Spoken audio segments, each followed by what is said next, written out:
சொன்னாலாகுமே, கட்டளையிட்டால் நிற்குமே, நீ சொன்னாலாகுமே, கட்டளையிட்டால் நிற்குமே, நீ சொன்னாலாகுமே, கட்டளையிட்டால் நிற்குமே. உம் வார்த்தை வெறுமையை திரும்பாதே, காரியம் வாய்க்க செய்யும், காரியம் வாய்க்க செய்யும். நீர் சொன்னாலாகுமே, கட்டளையிட்டால் நிற்குமே, நீர் சொன்னாலாகுமே, கட்டளையிட்டால் நிற்குமே.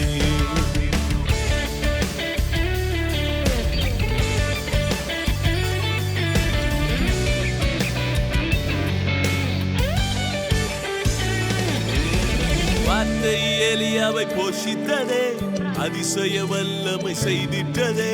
வார்த்தை எலியாவை போஷித்ததே, அதிசய வல்லமை செய்திட்டதே. உள்ளங்கை மேகம் பெருமழை இரைச்சலாய் மாறும், உள்ளங்கை மேகம் பெருமழை இரைச்சலாய் மாறும். வார்த்தை என்றும் நிலை நிற்குமே, உம் வார்த்தை என்றும் நிலை நிற்குமே. நீர் சொன்னது நடக்கும், நடக்குமே, வல்லமை உள்ள வார்த்தை. நீர் சொன்னது ஆகும், ஆகுமே, அற்புதம் செய்யும் வார்த்தை. நீர் சொன்னது நடக்கும், நடக்குமே, வல்லமை உள்ள வார்த்தை. நீர் சொன்னது ஆகும், ஆகுமே, அற்புதம் செய்யும் வார்த்தை.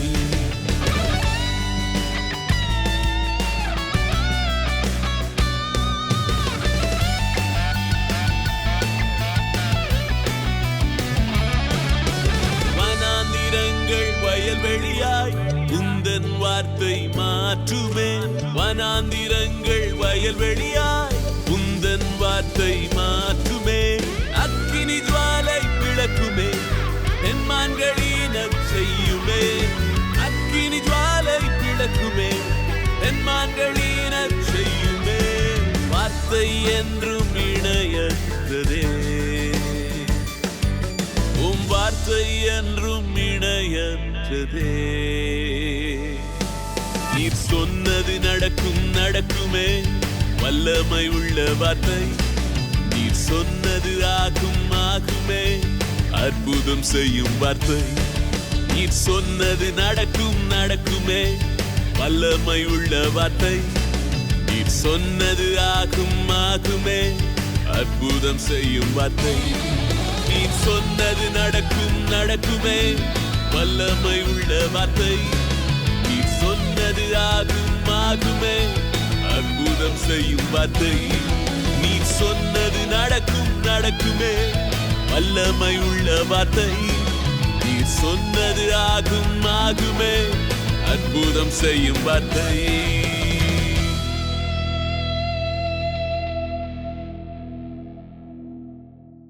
Praise the Lord. கர்த்தருடைய நாம மகிமைப்படுவதாக.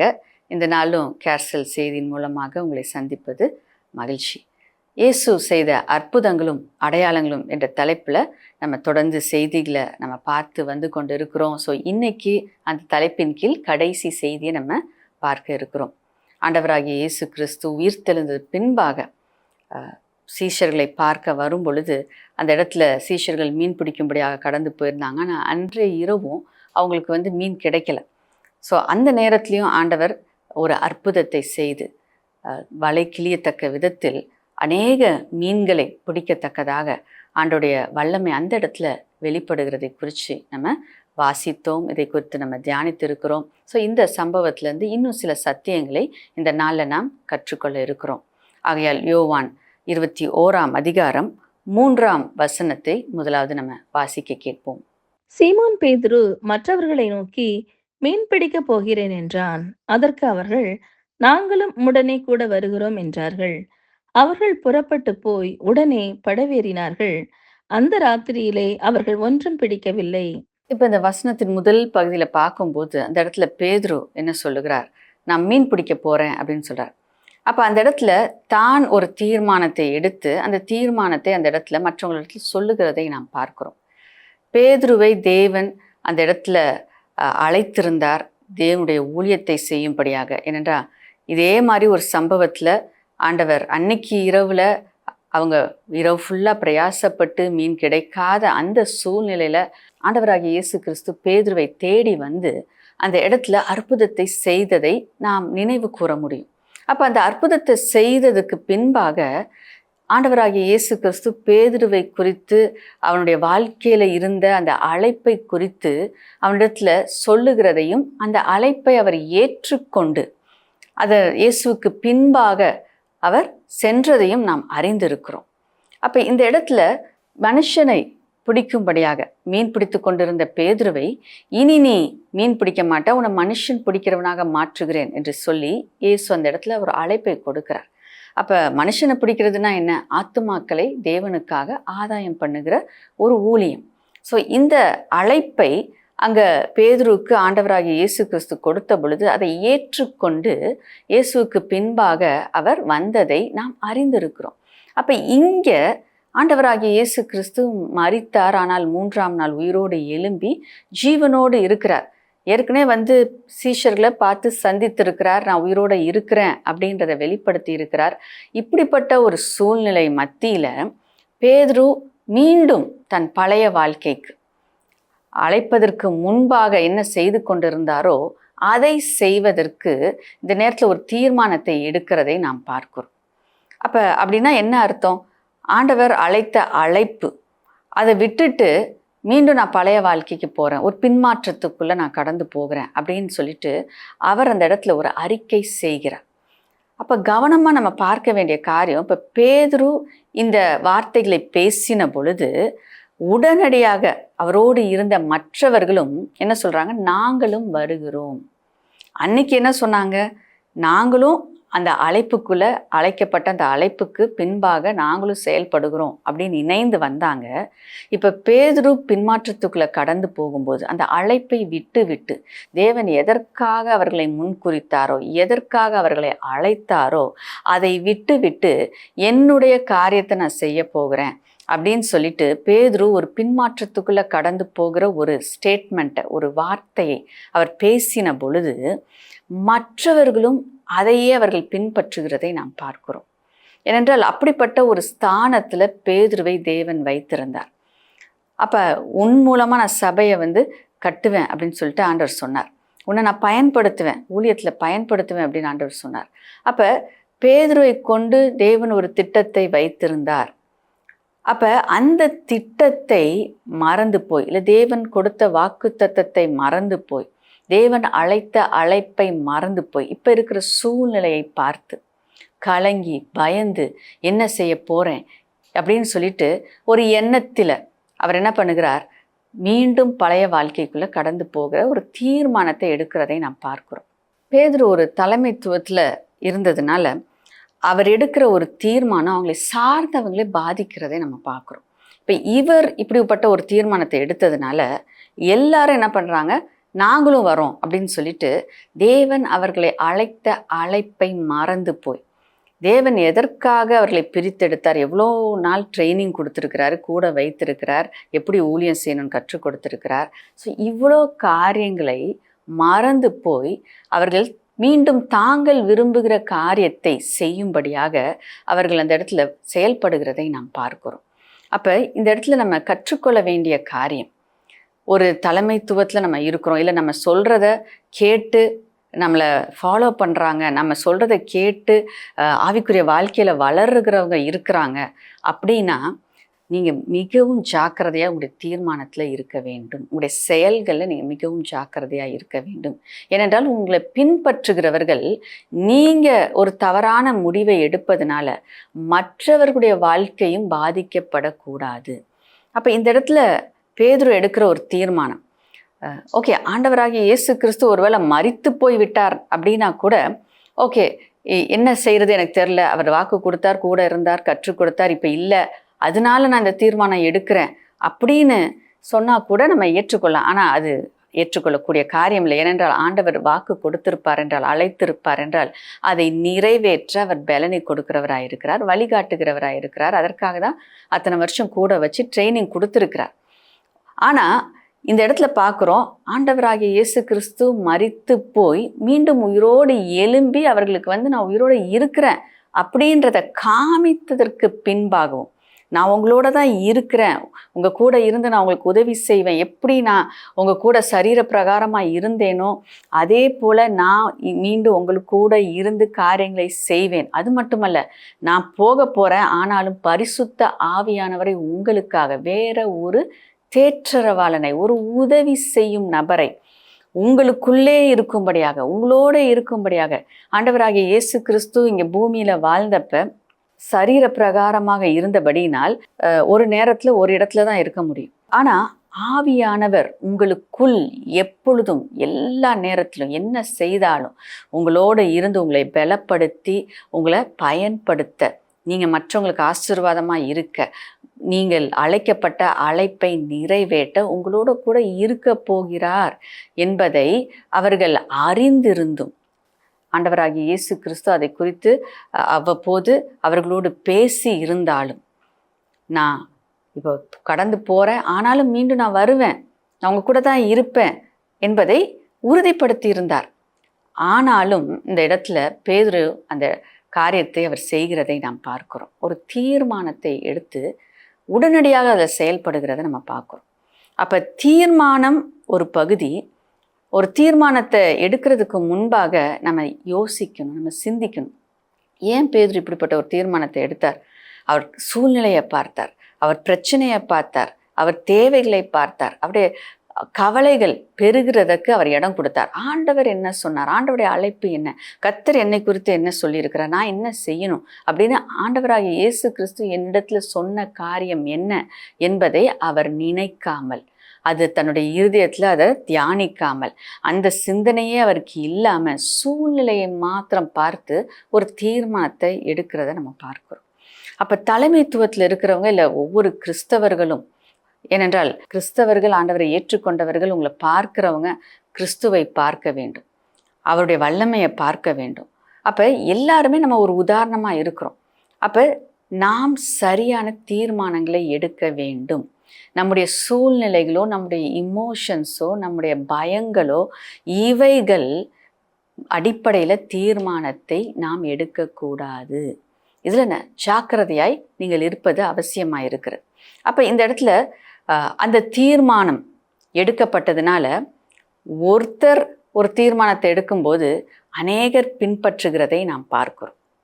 அப்போ ஒரு தவறான தீர்மானம் அவங்க சுற்றி இருக்கிற அனைவரையுமே பாதிக்கிறதாய் இருக்கிறது.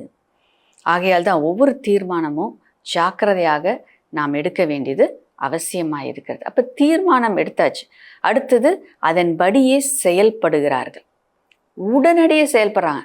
ஒரு வார்த்தை வருது, அப்போ அந்த வார்த்தை வரும்பொழுது இது சரியா தவறா, நம்ம எதுக்காக அழைக்கப்பட்டிருக்கோம், ஆண்டவராகிய இயேசு உயிரோடு நம்மளை பார்த்துருக்கிறாரே, நம்மளோட பேசியிருக்கிறாரே, ஏன் நம்ம பின்மாற்றத்துக்குள்ளே கடந்து போகணும் அப்படின்னு சொல்லிட்டு அந்த இடத்துல சொல்லுகிறதற்கு யாரும் இல்லை பாருங்க.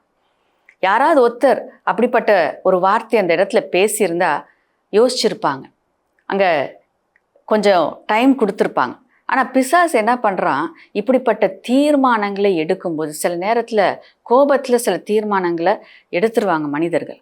அப்போ இதெல்லாம் ஒரு தவறான தீர்மானத்தை எடுத்துட்டோமே அப்படின்னு சொல்லிட்டு அப்படியே செயல்படக்கூடாது. தவறுன்னு தெரிஞ்சும் சில நேரத்தில் என்ன பண்ணுறாங்க, இந்த தீர்மானத்தை நான் எடுத்துட்டேன், அதனால் இதை நான் கடந்து தான் போய் ஆகணும் அப்படின்ற ஒரு மனநிலையை பிசாசு, அது ஒரு பொய் தான், அந்த பொய்யை பிசாசு சிலருடைய இருதயங்களில் அவன் விதைக்கிறவனாக இருக்கிறான். அப்போ இந்த காரியங்களில் நாம் ஜாக்கிரதையாக இருக்க வேண்டும். இப்படிப்பட்ட எண்ணங்களுக்கு நம்ம இடம் கொடுக்கக்கூடாது. ஓகே, தவறான தீர்மானம் எடுத்தாச்சு, தவறான காரியங்களை செஞ்சாச்சு, இனி இது தவறு என்று உணர்ந்து கொண்ட பின்பு அந்த தவறையை தொடர்ந்து செய்யக்கூடாது, அதில் இருந்து வெளியில் வரணும். அதுதான் ரொம்ப முக்கியமான ஒரு காரியமாக இருக்கிறது. அதே நேரத்தில் இப்படிப்பட்ட காரியம் தீர்மானங்களை எடுப்பதற்கு காரணம் என்ன அப்படின்னு பார்க்கும்போது, இப்படிப்பட்ட தீர்மானங்களை எடுக்கிறவங்க உடனுக்குடன் காரியங்களை செய்வாங்க.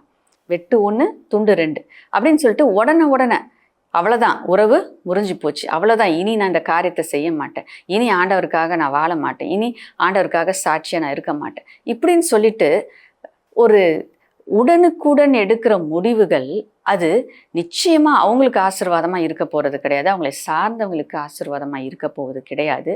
அது வேதனையை உண்டு பண்ணக்கூடிய ஒரு காரியமாக இருக்கிறது. அப்போ பின்னாடி யோசித்து பார்த்து வருத்தப்படுவதை பார்க்கிலும் தீர்மானத்தை எடுக்கும் போதே யோசித்து தீர்மானம் எடுக்க வேண்டும். இது அவசியமான ஒரு காரியமாக இருக்குது.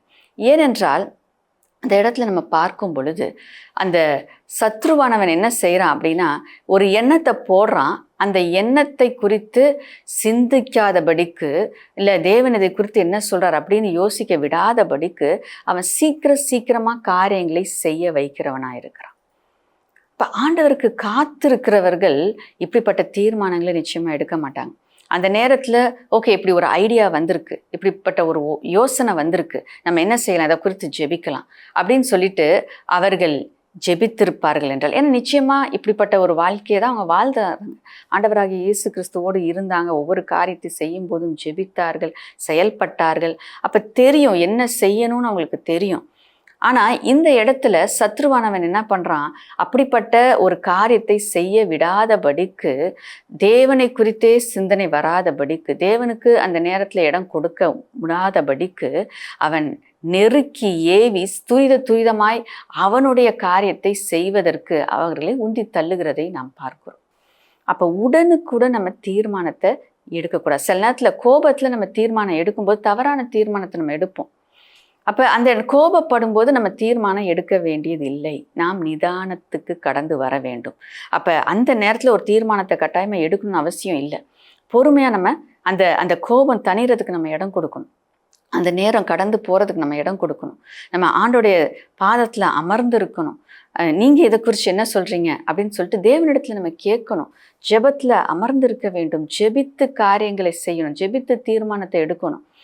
கோபத்தில் நம்ம காரியங்களை செய்யும்போது, இல்லை ஒரு பயத்தில் காரியங்களை செய்யும்போது, இல்லை ஒரு ப்ரெஷரில் இது செஞ்சு ஆகணும் அப்படின்ற ஒரு சூழ்நிலையில் நம்ம காரியங்களை செய்யும்போது அது நிச்சயமாக அநேக முறை அது தவறுதலாய் முடியும்.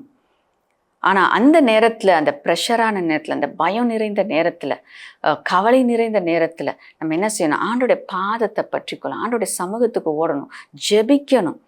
அப்படி நம்ம ஆண்டவர்கிட்ட போகும்போது ஆவியானவர் தேவன் நமக்கு கொடுத்த வாக்குத்தத்தங்களை நினைப்பூட்டுவார்.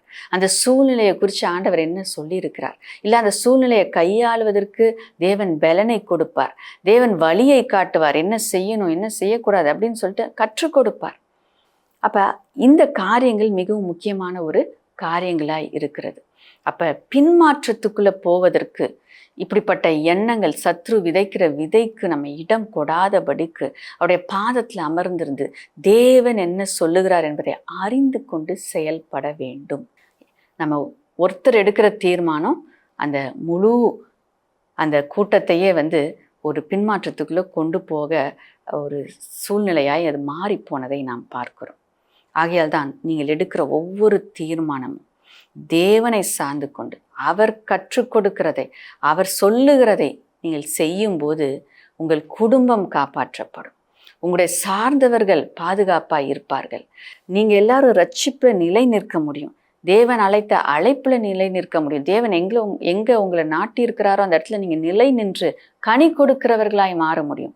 இங்கிருந்து அங்கே, அங்கிருந்து இங்கே, இங்கிருந்து அங்கே மாறிக்கொண்டே போகும்போது ஒரு கனியற்ற வாழ்க்கை. ஏன்னா தேவன் அழைத்த அழைப்பு தெரியாமல் அலைந்து கொண்டு இருக்கிற ஜனங்கள் ஆசீர்வாதத்தை காண முடியாது.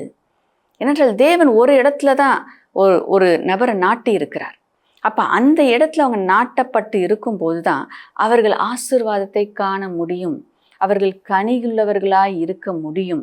ஆண்டவர் நாட்டப்படாத ஒரு இடத்துல தன்னுடைய சுய விருப்பத்தின்படியாக போய் நாட்டிக்கொள்ள அவர்கள் தீர்மானம் எடுக்கும் பொழுது அங்கே தேவனுடைய பிரசனம் இருக்காது, தேவனுடைய வழி நடத்துதல் இருக்காது, தேவன் உடைய நன்மையை அவர்கள் பார்க்க முடியாது. ஏன்னா இந்த இடத்துல நம்ம பார்க்குறோம், அவர்கள் சொந்த பலத்தில் இந்த இடத்துல பிரயாசப்பட்டார்கள், அந்த இடத்துல அவருடைய பிரயாசம் வீணானது, ஒரு மீன் கூட அகப்படவில்லை.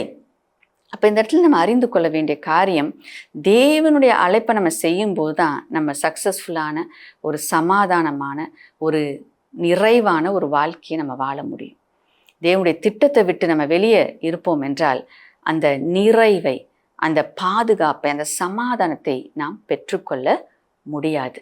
ஆகையால் ஒவ்வொரு தீர்மானத்திலையும் நாம் ஜாக்கிரதையாய் இருக்க வேண்டியது அவசியமாய் இருக்கிறது. சத்ருவானவனுக்கு நாம் இடம் கொடுக்கக்கூடாது. அவனுடைய பொய்க்கு நம்ம இடம் கொடுக்கக்கூடாது. அவன் தூண்டுகிற அந்த எண்ணங்கள், இமோஷனல் காரியங்களுக்கு நம்ம இடம் கொடுக்க கூடாது. தேவனுடைய பாதத்தில் அமர்ந்தது தேவன் என்ன சொல்லுகிறார் என்பதை அறிந்து கொண்டு செயல்பட நாம் தீர்மானம் எடுக்க வேண்டும். இந்த காரியத்தில் நாம் ஜாக்கிரதையாக இருப்போம் என்றால் நிச்சயமாக நீங்கள் ஆசீர்வாதமாக இருப்பீங்க, உங்கள் குடும்பம் ஆசீர்வாதமாக இருக்கும், உங்கள் சுற்றி இருக்கிற சொந்தம், நண்பர்கள் எல்லாரும் ஆசீர்வாதமாக இருப்பாங்க. ஆகையால் தீர்மானத்தை எடுக்கும்போது தேவனுடைய சமூகத்தில் அமர்ந்திருந்து அவர் சொன்னதை நினைவு கூர்ந்து அவர் சொல்லுகிறபடி செயல்பட ஒரு தீர்மானத்தை எடுங்க. தேவனுக்கு காத்தில்லாமல் சொந்தமாய் சுயமாய் தீர்மானத்தை எடுக்கும்போது எப்படி ஆசீர்வாதத்தை இழந்து போகிறாங்க அப்படின்றதுக்கு உதாரணமாக பழைய ஏற்பாட்டில் தேவன் அழைத்த முதல் ராஜா சவுலுடைய வாழ்க்கையை நம்ம பார்க்க முடியும். அங்கே சாமுவேல் வரேன்னு சொல்லியிருந்தாரு, ஆனால் அவருக்காக காத்திருக்க அங்கே முடியாமல் சுயமாய் அங்கே சவுல் ராஜா செயல்பட்டதை நாம் பார்க்கிறோம். அதனால் அந்த இடத்துல உண்டான காரியம், அவன் தலைமுறையாய் ஆசீர்வாதத்தில் நிலைத்திருந்திருக்க வேண்டிய அந்த அழைப்பு அதை இழந்து போனான். அந்த தலைமுறையாக சந்ததியாக ராஜாவாக இருக்கக்கூடிய அந்த வாய்ப்பு அவனுக்கு கொடுக்கப்பட்டு இருந்தும் அந்த வாய்ப்பை அவன் இழந்து போனதை நாம் பார்க்கிறோம். ஆகையால் இது ஒரு எச்சரிப்பின் சத்தமாக நமக்கு இருக்கிறது. ஆகையால் தேவனுக்காக காத்திருந்து நம்ம காரியங்களை செய்ய வேண்டியது மிகவும் அவசியமான ஒரு காரியமாய் இருக்கிறது. உடனுக்குடன் நம்ம தீர்மானம் எடுத்து நம்ம செயல்படுவது, அது முடிவு அது அழிவாய் இருக்கிறது, முடிவு ஆசீர்வாதத்தை இழந்து போகிற ஒரு காரியமாய் இருக்கிறது. அதுதான் நம்ம இந்த உதாரணத்தின் மூலமாக நாம் கற்றுக்கொள்ளுகிறோம். ஆகையால் வேதத்தில் இருக்கிற இப்படிப்பட்ட உதாரணங்களை தேவன் நமக்கு கொடுத்திருப்பதற்கு காரணம், இப்படிப்பட்ட காரியங்களில் நாம் செயல்படக்கூடாது என்பதற்கான ஒரு எச்சரிக்கையின் சத்தமாக இப்படிப்பட்ட உதாரணங்களை வேதத்தில் தேவன் வைத்திருக்கிறார். ஆகையால் நாம் என்ன செய்யணும் என்ன செய்யக்கூடாது என்பதை ஆவியானவர் நமக்கு இடைப்படும் பொழுது அதற்கு நம்ம உணர்வுள்ளவர்களாய் இருந்து அதன்படி நம்ம செயல்பட வேண்டியது அவசியமாய் இருக்கிறது. ஆகையால் தீர்மானங்களில் நாம் ஜாக்கிரதையாக இருக்க வேண்டும். ஆசீர்வாதத்தை தேவன் வைத்திருந்தும் அதை நாம் இழந்து போய்விடக் கூடாது. அடுத்ததாக யோவான் 21:5 நாம் வாசிக்க கேட்போம். இயேசு அவர்களை நோக்கி, பிள்ளைகளே, புசிக்கிறதற்கு ஏதாகிலும் உங்களிடத்தில் உண்டா என்றார். அதற்கு அவர்கள் ஒன்றுமில்லை என்றார்கள். பின்வாங்கக்கூடிய நிலையில் இருக்கிறவங்க சில சத்தியங்களை அறிந்து கொள்ள வேண்டும். இப்போ இந்த பின்மாற்றத்துக்குள்ளே கடந்து போன பேதுருடைய வாழ்க்கையை குறித்து நம்ம தியானித்து கொண்டு இருக்கிறோம். அப்போ பின்மாற்றத்துக்கான ஒரு ஸ்டெப்பை அவர் எடுத்து வைத்திருக்கிறார். அப்போ இப்படிப்பட்டவர்கள் ஒரு பின்மாற்றத்தைக்கு நேராக கடந்து போகிறவங்க, இல்லை பின்மாற்ற அடையக்கூடிய ஒரு சிந்தனையில் இருக்கிறவங்க, ஒரு தடுமாற்றத்தில் இருக்கிறவங்க, ஒரு சரியான முடிவு எடுக்க முடியாமல் இருக்கிறவங்களுக்கு இந்த சத்தியங்களை நாம் கற்றுக் கொடுக்க வேண்டியது அவசியமாய் இருக்கிறது. அப்போ இந்த இடத்துல நம்ம பார்க்கும்போது அவர்களிடத்தில் ஆண்டவராகிய இயேசு கிறிஸ்து கேட்குற காரியம், உங்களிடத்துல புசிப்பதற்கு ஏதாகிலும் இருக்கிறதா? அப்போ அவங்க சொன்ன பதில் என்ன? எதுவும் இல்லை, ஒன்றும் இல்லை. அப்போ அவங்க எடுத்த அந்த தீர்மானத்தின் விளைவை இந்த இடத்துல நம்ம பார்க்குறோம். நீங்கள் சுயமாக முடிவெடுத்து இந்த காரியத்தை நீங்கள் செஞ்சீங்களே, இதில் ரிசல்ட் என்ன அப்படின்னு ஆண்டவர் கேட்குற மாதிரி இருக்குது இல்லைங்களா? தீர்மானம் எடுத்து நீங்கள் மீன் பிடிக்கலான்னு வந்தீங்க, வேணா மீனை பிடிச்சிங்களா அப்படின்னு ஆண்டவர் கேட்குறார். அப்போ இப்படிப்பட்ட காரியங்கள், அப்போ தேவன் சொல்லுகிற அந்த காரியம் என்ன? இந்த இடத்துல நாம் புரிந்து கொள்ள வேண்டிய காரியம், அவர் அழைத்த அழைப்பிலிருந்து நம்ம விலகி போகும்போது ரிசல்ட் 0, ஒன்றும் இல்லை. எவ்வளோ பிரயாசப்பட்டாலும் எவ்வளோ காரியங்களை செய்தாலும் ரிசல்ட்டு ஒன்றுமே கிடைக்க முடியாது. ஏன்னா அது ஆண்டோடைய சித்தம் இல்லை. நீங்கள் ஆண்டோட அழைத்த அழைப்பில் நீங்கள் நிலைச்சி இல்லை. அப்போ இப்படிப்பட்டவர்கள் நீங்கள் யோசிக்கலாம், ஏன் என் காரியத்தில் ஒரு ஆசீர்வாதம் இல்லை, எவ்வளோ பிரயாசப்பட்டாலும் எனக்கு பலன் இல்லை, கடைசியில் பார்க்கும்போது ஒன்றும் இல்லை அப்படின்ற ஒரு வார்த்தை தானே வந்து நிற்கிது, ஒன்றுமில்லை என்கின்ற சூழ்நிலை தானே வந்து நிற்கிது. அப்போ இதுக்கு என்ன காரணம் அப்படின்னு நீங்கள் யோசித்து பார்த்தீங்கன்னா, கர்த்தர் உங்கள் அழைப்பை விட்டு எங்கேயோ நீங்கள் ட்ராக் மாறி இருக்கிறீங்க. அதை குறித்து நீங்கள் சிந்திக்க வேண்டும். எங்கே ட்ராக் மாறுச்சு, எதனால ட்ராக் மாறுச்சு, அப்படின்னு சொல்லிட்டு நீங்கள் யோசிக்கணும். எப்பயிலேருந்து எனக்கு இந்த ஆசீர்வாத குறைவு, எப்பயிலேருந்து எனக்குள்ள இந்த சமாதானம் இல்லை, எப்பயிலேருந்து தேவனோடு இருக்கிற உறவு அது இல்லாமல் போச்சு, இதை குறித்து நீங்கள் சிந்திக்க வேண்டியது அவசியமாக இருக்கிறது. ஒரு வாலிப மகன் ஆண்டவரோடு நல்ல உறவில் இருந்து இப்போ அந்த உறவு இல்லாமல் பாதிக்கப்பட்ட நிலையில் இருந்த அந்த மகனிடத்தில் சில காரியங்களை கேட்கும் பொழுது அவர் சொன்ன காரியம் என்ன என்று சொல்லி பார்க்கும்போது, ஸ்கூல் படிக்கும் போதெல்லாம் நான் ஆண்டவரோடு ஐக்கியமாக இருந்தேன், ஆண்டவரோடு நெருங்கி இருந்தேன், ஆண்டோடைய சத்தத்தை கேட்டேன், ஆண்டவருடைய வார்த்தையை நான் வாஞ்சித்தேன், அது அவர் மேல் பிரியமாக இருந்தேன். ஆனால் வேலைக்காக வேறு ஒரு ஊருக்கு நாங்கள் கடந்து போனப்போ அந்த இடத்துல கொஞ்சம் கொஞ்சமாக அந்த காரியத்தை நான் விட்டு விட்டேன். வேதம் வாசிக்கிறதில்ல, ஜெபிக்கிறதில்ல, ஆண்டவரை நேசிக்கிற அந்த காரியம் என்னை விட்டு விலகி போச்சு. உலகத்தின் காரியங்கள் அதிகமாக எனக்குள்ளே வந்துச்சு. ஸோ அதில் இருந்து இப்போ ஆண்டவரை என்னால் நேசிக்க முடியல, சபைக்கு வர முடியல, வேதத்தை வாசித்து ஆண்டவர் பேசுகிறத உணர முடியல. ஸோ இப்படிப்பட்ட ஒரு பின்மாற்ற நிலையில் தான் இருக்கிறதை அந்த மகன் சொன்னதை கேட்டேன். அப்போ இங்கே பாருங்கள், அந்த படிப்படியாக தான் பிசாசு என்ன பண்ணுறான், ஒரு மனிதனை பின்மாற்றத்துக்குள்ளே அவன் கொண்டு வருகிறான். ஒரு சின்ன தீர்மானம், ஆண்டவருடைய வார்த்தையை வாசிக்காமல், ஆண்டோடைய சமூகத்துக்கு போகாமல், ஆண்டோடைய பிரசனத்தில் இல்லாமல், ஜெபிக்காமல், ஸோ இப்படி சின்ன சின்ன காரியங்களில் நம்ம பிசாசுக்கு இடம் கொடுக்கும்போது, இன்னைக்கு இல்லைன்னா பரவாயில்ல, நாளைக்கு பார்த்துக்கலாம், ஸோ இப்படி சின்ன சின்ன அவனுடைய எண்ணங்களுக்கு நீங்கள் இடம் கொடுக்கும் பொழுது அது பெரிய ஒரு கேப்பாக மாறி போகிறது. அப்போ இப்போ அந்த மகனுடைய வாழ்க்கையில் அநேக வேதனைகள், பிரச்சனைகள், சூழ்நிலைகள், நெருக்கங்கள். அப்போ இந்த நேரத்தில் யாவது நம்ம என்ன செய்யணும்? இப்படிப்பட்ட சூழ்நிலையில் இருக்கிறவர்கள் இப்போயாவது ஆண்டவரிடத்துல நம்ம ஓடி வரணும். ஓகே, அன்னைக்கு ஆண்டவரோடு இருந்தேன், இப்போ அந்த உறவு இல்லை, இழந்து போயிட்டேன், அப்படியே இருக்கணுன்ற அவசியம் இல்லை. தேவன் நம்மை நேசிக்கிறவராக இருக்கிறார், மீண்டும் அவர் அழைக்கிறவராக இருக்கிறார். அவருடைய சமூகத்துக்கு நம்ம சீக்கிரம் ஓடி வரணும், அந்த உறவுக்குள்ளே மீண்டும் வரணும். அப்போ தன்னை ஒப்பு கொடுத்து அந்த உறவை பலப்படுத்தும்படியாக அந்த மகன் ஒப்பு கொடுத்து இதனால் கடந்து போயிருக்கிறார். ஸோ இப்படியாக நம்ம ஒப்பு கொடுக்கும்போது நிச்சயமாய் கர்த்தர் அற்புதங்களை செய்வார், அதிசயங்களை செய்வார், உங்கள் வாழ்க்கையில் இருக்கிற சூழ்நிலைகளை மாற்றி போடுவார். ஆகையால் இப்படிப்பட்ட சூழ்நிலைகள் மத்தியில் நம்ம என்ன செய்யணும்? ஆண்டவர் அழைத்த அழைப்பை விட்டு நம்ம விலகி போக கூடாது. ஒருவேளை விலகி போயிருந்தாலும் மீண்டும் நம்ம என்ன பண்ணணும்? அவருடைய சமூகத்துக்கு ஓடி வரணும். ஆண்டவரே, நீங்கள் அழைத்த அழைப்பில் நான் நிலை நிற்கிறேன் என்று சொல்லி மீண்டும் ஒரு ஒப்பு கொடுத்தலோடு ஆண்டோடைய சமூகத்துக்கு வந்து நிற்க வேண்டியது அவசியமாக இருக்கிறது. அப்போ ஏன் என் வாழ்க்கையில் ஒன்றும் இல்லை, ஏன் ஆசீர்வாதம் இல்லை, ஏன் சமாதானம் இல்லை, ஏன் நிறைவு இல்லை? அப்போ காரணம் என்ன? சிந்தித்து பாருங்கள். ஆண்டவர் அழைத்த அழைப்புலேருந்து நீங்கள் ட்ராக் மாதிரி போயிருப்பீங்க அப்படின்னா இன்றைக்கி மீண்டும் ட்ராக்குள்ளே வாங்க. கர்த்தர் உங்களை மீண்டும் அவர் பயன்படுத்துவார், ஆசீர்வதிப்பார். அப்போ இந்த இடத்துல பேதுருவும் அவர்களோடு இருந்த சீஷர்கள் எல்லாரும் எதற்காக அவங்க வந்தாங்க அப்படின்னா, அற்பமான ஆதாயத்துக்காக தான் மீண்டும் அந்த பழைய வாழ்க்கைக்குள்ளே கடந்து வந்தாங்க. இவ்வளோ நாள் ஆண்டவராகி இயேசு கிறிஸ்துவோடு இருந்தாங்க, அவரோடு இருந்ததுனால அவங்களுக்கு போஷாக்கு கிடச்சிச்சு, போன இடத்துலலாம் மரியாதை, போன இடத்துலலாம் அற்புத அடையாளங்கள், அநேகர் அவங்கள போஷித்தாங்க, இன்வைட் பண்ணி சாப்பாடு கொடுத்தாங்க. சாப்பாடே இல்லாத இடத்துலையும் ஆண்டவர் அற்புதமாக பெருக பண்ணி சாப்பாடை கொடுத்தார். அப்போ அவங்களுக்கு கவலையே இல்லை, அவங்க நிறைவாய் திருப்தியாய் நடத்தப்பட்டு வந்தார்கள். அப்போ இப்போ அவங்களுக்கு ஒரு தேவை, ஒரு போஜனம் தேவை, ஒரு பசி. அதனால அவங்க என்ன செய்கிறாங்க? திரும்ப மீன் பிடிக்க போகிறேன் அப்படின்னு சொல்லிட்டு கடந்து வருகிறத நம்ம பார்க்குறோம். அப்போ சில நேரத்தில் உணவுக்காகவோ இல்லை அற்பமான ஆதாயத்துக்காக, இந்த உலக காரியத்துக்காகவோ, ஒருவேளை ஆண்டவர் நல்லா வைத்திருந்திருக்கலாம், ஆனால் ஒரு காரியம், ஒரு சூழ்நிலை, ஒரு நெருக்கம், ஒரு தேவை உண்டாகலாம். ஆனால் அந்த நேரத்தில் நம்ம விசுவாசித்து வைராக்கியமாக நம்ம ஆண்டவருக்காக நிற்போம் என்றால் ஆண்டவர் கைவிடவே மாட்டார். அன்னைக்கு ஒன்றுமில்லாதப்ப 5000 பேர் ஆண்டவர் போஷித்தாரே, அப்போ இன்னைக்கு ஆண்டோடைய அழைப்பில் நிற்கிற அவர்களை நிச்சயமாக போஷிப்பாரா மாட்டாரா? போஷித்திருப்பார். ஆனால் பின்மாற்றத்துக்குள்ளே அவங்க கடந்து வராதபடிக்கு அவங்க நிலைத்து இருக்கணும். அதுதான் ஆண்டவர் இந்த இடத்துல கற்றுக் கொடுக்க விரும்புகிறார். அப்போ நீ பின்மாற்றத்துக்குள்ளே போனீன்னா உனக்கு ஒன்றும் பிரயோஜனம் இல்லை, ஆனால் எனக்குள்ளே நீ நிலைச்சி இருந்தீன்னா நான் எல்லாவற்றையும் உனக்கு நான் கொடுப்பேன்.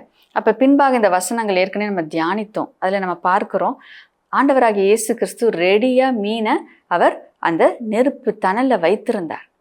அப்போ அவரிடத்துல வரும்போது போஷிக்கப்படுகிறோம், தேவைகள் சந்திக்கப்படுகிறது. நம்ம எதுக்காக உலகத்துக்கிட்ட போனோமோ அப்படி இல்லாதபடிக்கு ஆண்டவருக்குள்ள நிலைச்சி இருக்கும்போது நிச்சயமா ஆண்டவர் நம்முடைய தேவைகளை அவர் சந்திக்கிறவராய் இருக்கிறார். ஆகையால் அற்பமான ஆதாயத்துக்காக, இந்த உலக காரியத்துக்காக ஆண்டவர் அழைத்த அழைப்பை விட்டு விலகி போகாது இருக்க வேண்டும். இதை நாமும் அறிந்து கொள்ள வேண்டும், மற்றவங்களுக்கும் நம்ம கற்றுக் கொடுக்க வேண்டியவர்களாய் நாம் இருக்கிறோம். அடுத்ததாக 6ஆம் வசனத்தை நம்ம வாசிக்க கேட்போம். அப்பொழுது அவர், நீங்கள் படவுக்கு வலது புறமாக வலையை போடுங்கள், அப்பொழுது உங்களுக்கு அகப்படும் என்றார். அப்படியே அவர்கள் போட்டு திரளான மீன்கள் அகப்பட்டதினால் அதை இழுக்க மாட்டாதிருந்தார்கள். இங்க நம்ம பார்க்கும்போது நாம் கற்றுக்கொள்ளுகிற காரியம், ஆண்டவருடைய உதவி இல்லாம எதையுமே நம்ம பெற்றுக்கொள்ள முடியாது. அப்போ அவங்க பின்மாற்றத்துக்குள்ள கடந்து போனாலும் ஆண்டவராகிய இயேசு கிறிஸ்து அவங்கள வந்து சந்தித்து அவங்களுக்கு உதவி செய்கிறத நம்ம பார்க்குறோம். அப்போ சுய பலத்தினால நான் இதை செஞ்சிருவேன், என்னால் இது முடியும் அப்படின்னு எவ்வளோ பிரயாசப்பட்டாலும் அதில் பலனை பெற்றுக்கொள்ள முடியாது. தேவனுடைய உதவி அவசியம். தேவன் இல்லாமல் நாம் அவருடைய ஊழியத்தை செய்ய முடியாது. அவர் அழைத்த அழைப்பை நம்மளால் நிறைவேற்ற முடியாது. எந்த காரியத்தையும் நம்மளால் செய்ய முடியாது. யோவான்ல ஆண்டவராகிய இயேசு கிறிஸ்து அழகாய் சொல்லுகிறார், என்னை இல்லாமல் உன்னால் ஒன்றும் செய்ய கூடாது. அப்போ அவரை இல்லாமல் எதுவுமே நம்மளால் செய்ய முடியாது. சாப்பிட்றதுக்கு கையை தூக்கி நம்ம உணவை எடுத்து வாயில் வைக்கணும்னா கூட அவருடைய உதவி தேவை, அவருடைய பலன் தேவை, அவருடைய கிருபை தேவை. அவர் நமக்கு ஜீவனை கொடுத்துருக்கிறதுனால நம்ம ஜீவனோடு இருக்கிறோம். உலக பிரகாரமான வேலைகளை நம்ம செய்யணும்னாலும் அவருடைய உதவி அவசியம். அவர் தான் நமக்கு வேலையை கொடுத்துருக்கார், அவர் தான் வேலை செய்ய பலனை கொடுத்துருக்கார், அவர் தான் நமக்கு மேலே அதிகாரிகளை கொடுத்துருக்கிறார், அவர் தான் திறந்த வாசலை கொடுத்துருக்கிறார், அவர் தான் நமக்கு சம்பளத்தை கொடுக்குறார். ஸோ அவருடைய உதவி இல்லாமல் எதையுமே நாம் பெற்றுக்கொள்ள முடியாது என்பதை அறிந்து கொள்ள வேண்டும். ஏன் பின்மாற்றத்துக்குள்ள ஜனங்கள் போகிறாங்க அப்படின்னு பார்க்கும்போது, என்னால் முடியும், நான் அதை செஞ்சிருவேன், அப்போ இதுக்கு ஆண்டவர் தேவை இல்லை, அவருடைய உதவி தேவையில்லை, அவர்கிட்ட நான் ஜெபிக்க வேண்டிய அவசியம் இல்லை, இப்படி ஒரு மனநிலையை பிசாசு போட்டு வைத்திருக்கிறதுனால தான் ஜனங்கள் என்ன பண்ணுறாங்க, தன்னுடைய சுய பலத்தில் காரியங்களை செய்ய முயற்சி செய்கிறாங்க. ஆனால் முயற்சி செய்து சோர்ந்து போக தான் முடியுமே தவிர நாம் எதையும் சாதிக்க முடியாது, எதையும் பெற்றுக்கொள்ள முடியாது. அப்போ இந்த இடத்துல அழகாய் தேவன் அதை நமக்கு கற்றுக் கொடுக்கிறார். அப்போ ஒன்றும் கிடைக்காம இருந்த அவங்களுக்கு அவர் உதவி செய்த பொழுது வலை கிளியத்தக்க விதத்தில் மீன்கள் அகப்பட்டது. அப்போ இந்த உணர்வை அவர்கள் பெற்றுக்கொள்ள வேண்டும். நான் உங்கள் கூட இருந்தப்ப நிறைவாக நீங்கள் போஷிக்கப்பட்டீங்க, அப்போ நான் இல்லைன்னு நீங்கள் நினச்சிக்காதீங்க, நான் அவங்க கூட தான் இருக்கிறேன்னு நான் உறுதிப்படுத்தி இருக்கிறேன். ஆனால் இவங்க என்ன பண்ணாங்க, ஆண்டவர் எங்கள் கூட இல்லை அப்படின்னு சொல்லிட்டு இவங்க தங்களை வெளியே கொண்டு வந்துட்டாங்க. அப்போ தன்னுடைய பலத்தினால இனி ஆண்டவர் எனக்கு உதவி செய்ய மாட்டேன், நம்ம தான் நம்ம காரியத்தை பார்த்துக்கணும் அப்படின்ற ஒரு மனநிலையில் மீண்டும் சுய பலத்தில், அப்போ சுயத்தை சார்ந்து கொண்டு அவர்கள் செயல்பட்ட பொழுது அந்த இடத்துல விளைவு அது ஒன்றுமில்லை என்று வந்தது. அப்போ இந்த இடத்துல நம்ம புரிந்து கொள்ள வேண்டிய காரியம், தேவனுடைய உதவி எல்லா காரியத்துக்கும் அவசியமாக இருக்கிறது. அவர் இல்லாமல் எதையும் நாம் செய்ய முடியாது. ஆகையால் அவருடைய கைக்குள் அடங்கி இருந்து அவருடைய சித்தத்தை நாம் செய்யும்போது ஏற்ற காலத்தில் அவர் நம்மை உயர்த்துகிற தேவனாய் இருக்கிறார். இப்போ ஒருவேளை குறை இருக்கிற மாதிரி இருக்கலாம், இப்போ கஷ்டத்தில் இருக்கிற மாதிரி இருக்கலாம், ஆனால் காத்துருங்க, அவருடைய பாதத்தில் அமர்ந்துருங்க, அவருடைய பலத்த கைக்குள்ளே அடங்கி இருங்க. ஏற்ற காலம் என்று தேவன் ஒரு காலத்தை வைத்திருக்கிறார். அந்த காலத்தில் ஆண்டவர் நிச்சயமாய் உங்களை உயர்த்துவார். ஆனால் நம்ம அவருடைய கையை விட்டு, அவருடைய பாதுகாப்பை விட்டு, அவருடைய வைத்திருக்கிற அந்த இடத்தை விட்டு நம்ம வெளியே போகும்போது நம்முடைய பிரயாசங்கள் வீணாகிறது, நம்முடைய வருஷங்கள் வீணாகிறது, நம்முடைய நாட்கள், நம்முடைய பலன் எல்லாமே வீணா போகுது. கர்த்தர் நம்மை கொண்டு செய்ய வைத்திருக்கிற செய்யவே முடியாது. ஆகையால் இந்த காரியத்திலையும் நம்ம கவனமாக இருக்க வேண்டும். ஒரு உதாரணத்துக்கு பார்க்கும்போது, ஒருவர் இப்படியாக சாட்சியை பகிர்ந்து கொண்டிருந்தார். அவர் வாலிப வயதில் இருக்கும்போது 9வது வயது வரைக்கும் ஆண்டவரை அறியாத ஒரு நபராக இருந்தார். அப்போ அந்த நேரத்தில் ஒரு படிப்பில் ரொம்ப தோல்வி, பாஸே ஆனது கிடையாது. அப்படிப்பட்ட ஒரு சூழ்நிலை. ஆனால் 9வது படிக்கும்போது ஆண்டவரை அறிந்து கொண்டார், ஆண்டவர் சந்தித்தார், ரட்சிப்பை பெற்றுக்கொண்டார். அந்த ரட்சிப்பின் அனுபவத்திற்கு பின்பாக எழுதின முதல் எக்ஸாம்லே 5வது ரேங்க்குக்கு அவர் வந்ததாக சொன்னார். அப்போ அந்த இடத்துல ஒரு மேன்மை, ஒரு வித்தியாசம் கிறிஸ்து அந்த நபருக்குள்ளே வந்ததுனால ஒரு வித்தியாசத்தை அவருடைய வாழ்க்கையில் அவர் கண்டார். அப்போ 10வதுல நல்ல மதிப்பெண் பெற்றார், ஆண்டவருக்குள்ளே வளர்ந்தார். அதே நேரத்தில் ஒரு ஃபஸ்ட் குரூப்புக்கு அவங்களே கூப்பிட்டு கொடுத்தாங்க, இந்த மார்க்குக்கு உங்களுக்கு ஃபஸ்ட் குரூப் தரோம் அப்படின்னு சொல்லிட்டு. ஆனால் அதுக்கு பின்பாக மீண்டும் ஒரு பின்மாற்றத்துக்குள்ளே ஆண்டவரை விட்டு விலகி ஆண்டவருடைய உறவுலேருந்து விலகி போகும்போது 12th ஃபெயிலாக அந்த இடத்துல நேர்ந்தது. அப்போ அந்த இடத்துல ஆண்டவர் தேவை என்பதை அவர் உணர்ந்து கொண்டார். ஆண்டவரை விட்டு விலகி போனதுனால தான் இந்த சூழ்நிலை. அன்றைக்கி நான் ஆண்டவரை ஏற்றுக்கொண்டேன், எனக்கு நல்ல ரிசல்ட் ஆண்டவர் கொடுத்தார். ஆனால் இன்றைக்கி ஆண்டவரை விட்டு நான் விலகி போனதுனால இப்படிப்பட்ட ஒரு ரிசல்ட் எனக்கு வந்துச்சு அப்படின்னு சொல்லிட்டு அவர் உணர்ந்ததாக அந்த சாட்சியில் பகிர்ந்து கொண்டார். அப்போ இந்த உணர்வு அது எல்லாருக்குமே அவசியமான ஒரு உணர்வாக இருக்கிறது. அப்போ இந்த இடத்துல நம்ம பார்க்கும் பொழுது அவரை அல்லாமல் நம்ம எதுவுமே செய்ய முடியாது. அவருடைய உதவி இல்லாமல் எதுவுமே நம்ம செய்ய முடியாது. சுய பலத்தில் நம்ம எதுவுமே செய்ய முடியாது. அப்போ சுய பலத்தில் செயல்பட நினைத்து செயல்படுகிறவர்களிடத்துல நாம் இந்த சத்தியத்தை கற்றுக் கொடுக்க வேண்டும். அப்பொழுது அவர்கள் பாதுகாக்கப்படுவார்கள். அப்போ இந்த காரியத்தை நம்ம ஒவ்வொருவரும் புரிந்து கொள்ள வேண்டும் என்று தேவன் இந்த சம்பவத்தின் மூலமாக நம்மோடு அவர் பேசிக்கொண்டு இருக்கிறார். அடுத்தது 3வதாக நம்ம பார்க்கிற காரியம் 7ஆம் வசனத்தை நம்ம வாசிக்கலாம். ஆதலால் இயேசுவுக்கு அன்பாயிருந்த சீஷன் பேதுருவை பார்த்து, அவர் கர்த்தர் என்றான். அவர் கர்த்தர் என்று சீமோன் பேதுரு கேட்டவுடனே தான் வஸ்திரம் இல்லாதவனாய் இருந்தபடியினால் தன் மேல் சட்டையை கட்டிக்கொண்டு கடலிலே குதித்தான். அப்போ இந்த இடத்துல நம்ம பார்க்குறோம், அவர் கர்த்தர் என்கின்ற ஒரு வெளிப்பாடு அந்த இடத்துல அவர்களுக்கு உண்டாகிறதை நாம் பார்க்கிறோம். அப்போ கர்த்தர் தான் அற்புதங்களை செய்கிறவர், ஆச்சரியமாய் நடத்துகிறவர். ஒன்றும் பிடிக்க முடியாமல் இருந்த அதே வலையை கொண்டு திரளான மீன்களை பிடிக்க அந்த இடத்துல இயேசு அவர்களோடு இருந்ததுனால அப்படிப்பட்ட கிரியையை அவர்களால் செய்ய முடிஞ்சிச்சு. அவர்கள் தான் பிடிச்சாங்க, நான் ஆண்டவர் சொன்ன வார்த்தையின்படி அவர்கள் செயல்பட்டார்கள்.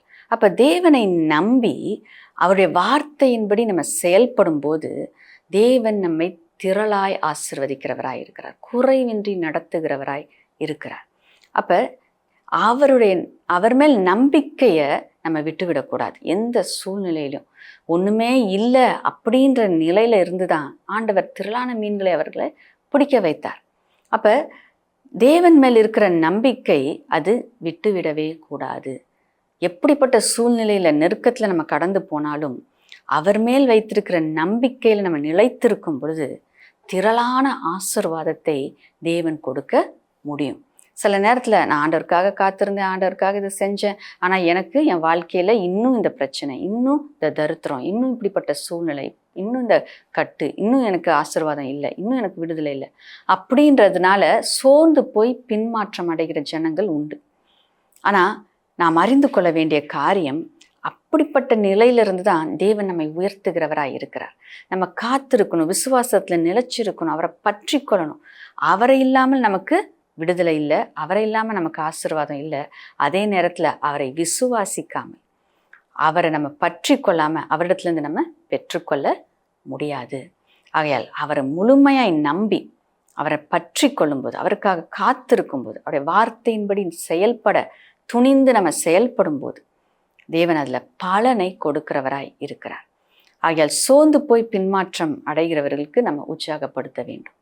தேவன் நிச்சயமாக செய்வார், அவர் கைவிட மாட்டார். அவர் கூட இருந்தார்னா நிறைவான பலன் நிச்சயமாக உண்டு என்பதை நாம் உறுதிப்படுத்த வேண்டியது அவசியமாக இருக்கிறது. அடுத்தது 8ஆம் வசனத்தை வாசிக்க கேட்போம்.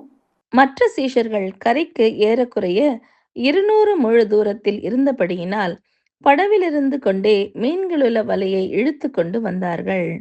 இப்போ இந்த வசனத்தில் பார்க்கும்போது அவர்கள் மீன்கள் உள்ள வலையை அவர்கள் இழுத்து கொண்டு வந்தார்கள். அப்போ கரைக்கு அவங்க இழுத்து கொண்டு வர்றாங்க, அதை பார்க்குறோம்.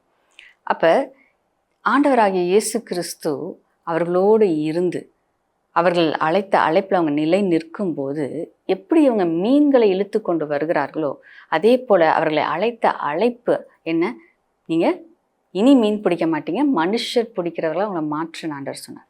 அப்போ தேவன் கூட இருக்கும்போது எப்படி இந்த மீன்களை அவங்க கரைக்கு கொண்டு வந்து சேர்க்கிறார்களோ, அதே போல மனிதர்களை திரளாய் கொண்டு வந்து சேர்க்க கர்த்தர் அந்த அழைப்பை நினைப்பூட்டுகிறதை நாம் பார்க்கிறோம். நீ மீன் பிடிச்சிட்டு இருந்த, உன்னை நான் வந்து மனுஷன் பிடிக்கிறவனா மாற்றிட்டேன். இன்னைக்கு நீ திரும்ப வந்திருக்க, திரும்பவும் நான் உனக்கு மீன் கொடுக்குறேன். இது எதுக்கு நான் கொடுக்குறேன் அப்படின்னா, இவ்வளவாய் நான் உன் கூட இருந்து மனுஷர்களை எனக்காக நீ ஆதாயம் பண்ணும்படியாக இதை நான் செய்கிறேன் என்று சொல்லி ஆண்டவர் ஒரு நினைப்பூட்டுதலை அவர்களுக்கு கொடுக்கிறதை நாம் பார்க்கிறோம். அப்போ இந்த இடத்துல அந்த அழைப்பில் நம்ம நிலைத்து நிற்கணும். நம்ம நினைச்சு பார்க்கணும், ஆண்டவர் எதற்காக என்னை அழைத்தார், எதற்காக என்னை எதற்காக என்னை சபையில் கொண்டு வந்து நாட்டி இருக்கிறார், எதற்காக இப்படிப்பட்ட ஊழியங்களை எனக்கு கொடுக்கிறார். அப்போ இதற்கு நோக்கம் என்ன, இதை நான் எப்படி நிறைவேற்ற வேண்டும். அப்போ தேவன் அழைத்த அழைப்பை நாம் நினைவு கூர்ந்து அதை நிறைவேற்றுகிறவர்களாய் நாம் இருக்க வேண்டியது அவசியமாய் இருக்கிறது. நம்ம மறந்து போகக்கூடாது. ஆண்டவர் அழைத்த அழைப்பை நம்ம ஞாபகத்தில் வைக்கணும். அவங்க மறந்து போனாங்க, ஆண்டவர் மீண்டும் அதை நினைப்பூட்டுகிறார். அப்போ இந்த இடத்துல நினைப்பூட்டப்படும் பொழுது அவர்கள் ஆசீர்வாதத்தை பெற்றுக்கொள்கிறதை நாம் பார்க்கிறோம். நீங்களும் ஆண்டவர் அழைத்த அழைப்பை ஒருவேளை மறந்து போயிருப்பீங்கன்னா இன்னைக்கு நினைப்பூட்டுங்க. ஆண்டவர் எதற்காக உங்களை ரட்சித்தார், இன்னைக்கு அவர் பாதத்தில் உட்காந்து யோசிங்க, கேளுங்க. ஆண்டவரை எதுக்காக என்னை அழைச்சிங்க, ஞாபகம் வரலைன்னா கேளுங்க. இல்லை இது வரைக்கும் நீங்கள் எதுவும் பெற்றுக்கொள்ளனா கேளுங்க. ஆண்டவரை என்னை அழைத்த அழைப்பு எதுக்காக, நான் என்ன செய்யணும், எதை என்னிடத்துல எதிர்பார்க்குறீங்க கேட்கும்போது தேவன் உங்களோடு பேசுவார், உங்களோடு இடைப்படுவார். யோவான் 21 15 முதல் 17 வசனங்களை நம்ம வாசிக்க கேட்கலாம். அவர்கள் போஜனம் பண்ணின பின்பு இயேசு சீமோன் பேதுருவை நோக்கி, யோனாவின் குமாரனாகிய சீமோனே, இவர்களிலும் அதிகமாய் நீ என்னிடத்தில் அன்பாய் இருக்கிறாயா என்றார். அதற்கு அவன், ஆம் ஆண்டவரே, உம்மை நேசிக்கிறேன் என்பதை நீர் அறிவீர் என்றான். அவர், என் ஆட்டுக்குட்டிகளை மேய்ப்பாயாக என்றார்.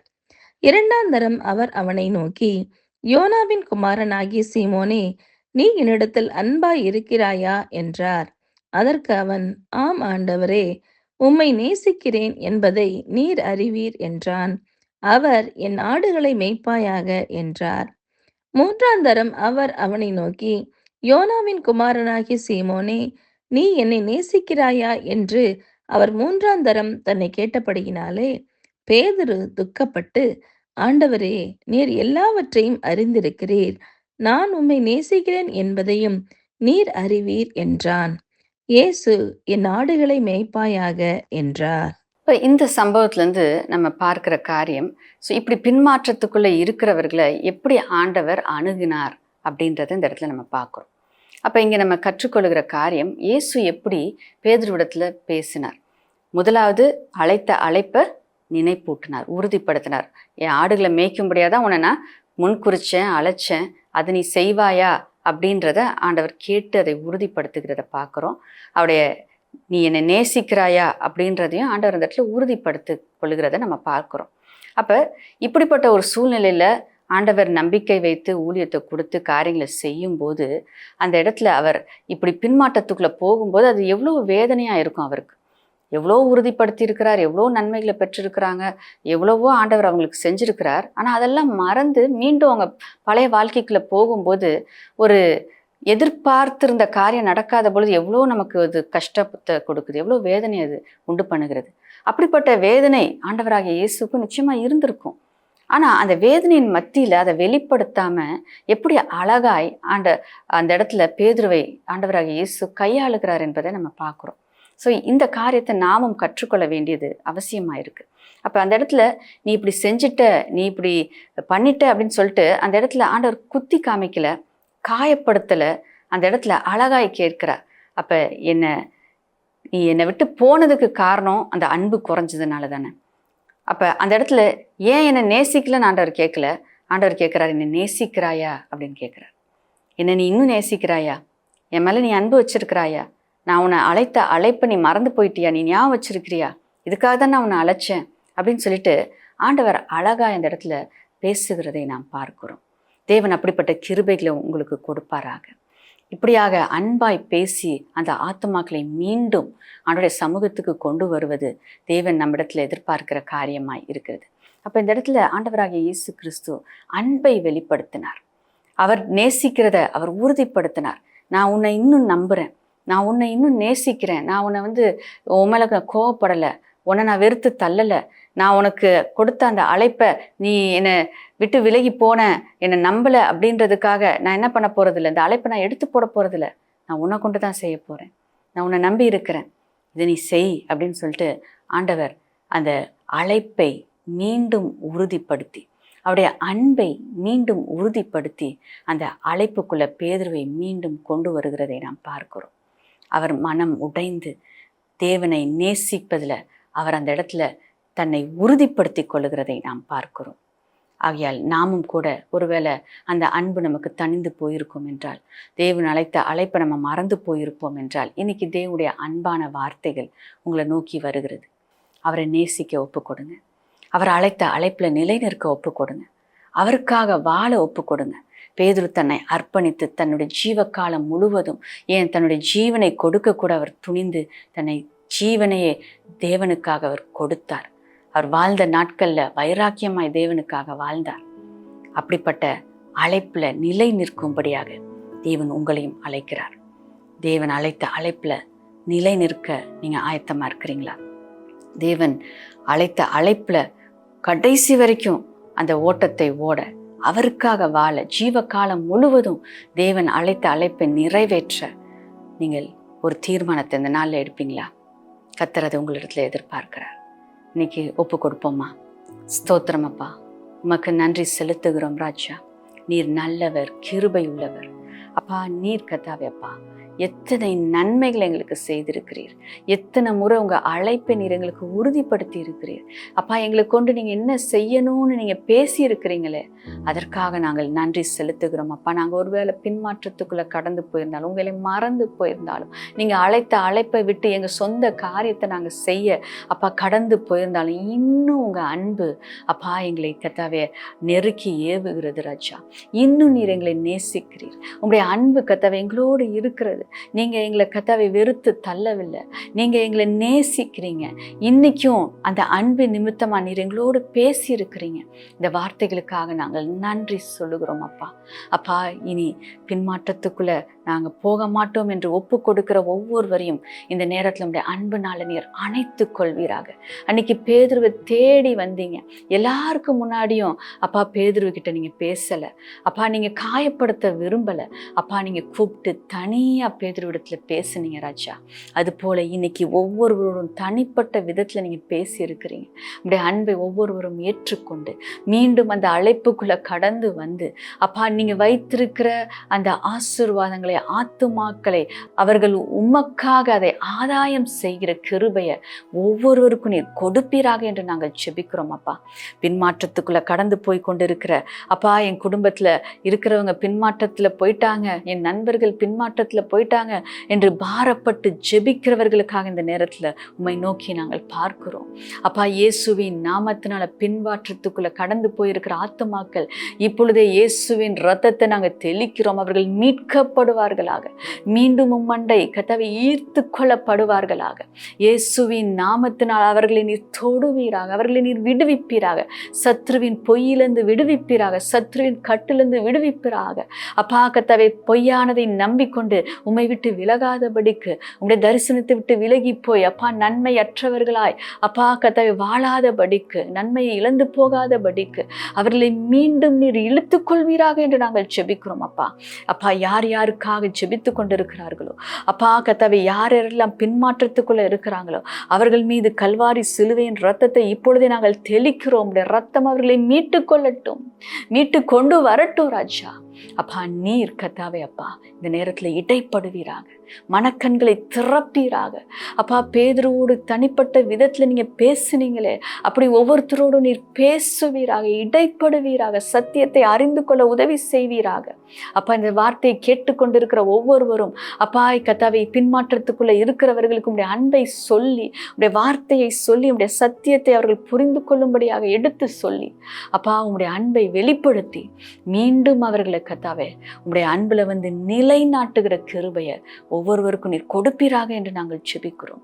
நீர் அப்படியாக செய்ய போறதற்காக நன்றி. அநேக கத்தாவே அப்பா கெட்ட குமாரர்கள், வழி தவறி போன குமாரத்திகள் அப்பா மீண்டும் தகப்பனிடத்துல திரும்புகிற ஒரு நாளாக இந்த நாள் இருக்கட்டும். நீர் கிரியை செய்வீராக. அப்பா, உங்களுடைய பாதையை விட்டு விலகி போனவர்கள் மீண்டும் உடைய பாதைக்குள்ள கடந்து வரட்டும். நீர் கிரியை செய்கிறதற்காக நாங்கள் நன்றி செலுத்துகிறோம். அப்பா, உமக்கே துதிகன மகிமை ஏறெடுக்கிறோம். இயேசுவின் நாமத்தில் பிதாவே, ஆமென். நாம் சேர்ந்து சொல்லலாம். என் ஆத்துமாவே கர்த்தரை ஸ்தோத்திரி, என் முழு உள்ளமே அவருடைய பரிசுத்த நாமத்தை ஸ்தோத்திரி. என் ஆத்துமாவே கர்த்தரை ஸ்தோத்திரி, அவர் செய்த சகல உபகாரங்களையும் மறவாதே. ஆமென், ஆமென். God bless you.